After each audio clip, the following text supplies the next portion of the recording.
Kesi ya uhaini na mkabili mwenyekiti wa Chadema Tundu Lissu imeendelea leo katika Mahakama Kuu ya Tanzania, Masjala ndogo Dar es Salaam, mbele ya jopo la majaji watatu wakiongozwa na Jaji Danstan Ndunguru.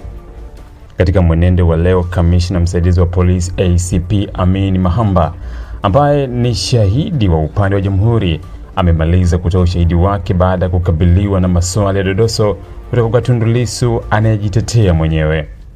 Mahamba ni miongoni mwa mashahidi muhimu waliowasilishwa na upande wa Jamhuri kwenye kesi hii. Mahamba alikuwa ni miongoni mwa viongozi wa upelelezi wa matukio yaliyotokea wakati na baada ya uchaguzi mkuu Oktoba mwaka 2025. Katika hatua ya leo, Lissu aliendelea kumhoji shahidi kuhusu video iliyodaiwa kuwa ilikuwepo kwenye memory card, huku shahidi akieleza kwa video hiyo ilikuwa imetoka channel ya YouTube ya Jambo TV. Lissu pia alihoji namna polisi walivyoweza kuthibitisha uwepo wa video hiyo wakati kwa mujibu wa ushahidi uliotolewa hawakuwa wameitazama video yenyewe, lakini baadaye walilinganisha na ilivyokuwa kwenye memory card. Lissu pia alihoji kuhusu kauli zinazodaiwa kutolewa na yeye mwenyewe za nitakinukisha na kuhamasisha uasi, akitaka kufahamu kama baada ya kauli hizo alitafutwa ili aeleze maana ya maneno hayo. Shahidi alijibu kuwa hakumbuki kwa uhakika, lakini anakumbuka kwamba walimuuliza Lissu kuhusu maana yake. Upande wake, Lissu alieleza kuwa asingeweza kutoa maana ya maneno hayo kwa sababu wakati huo alikuwa tayari amekamatwa na alikuwa amefungwa pingu.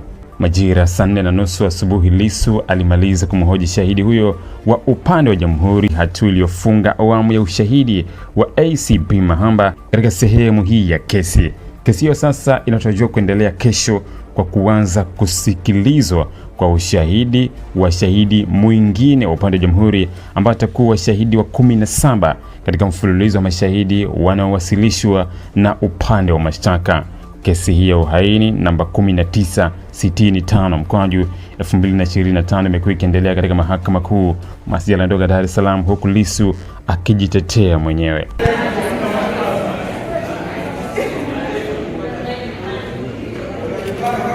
Ndio alikaa miaka 27 na akapata ukombozi.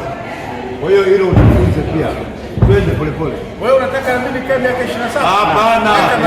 Hapana. Mimi natoka.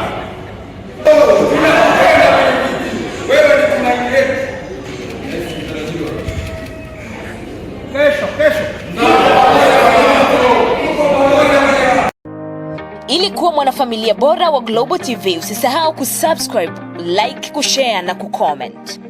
Baada ya kusubscribe, bonyeza alama ya kengele ili kupata taarifa kwa kila video inayopanda Global TV Online.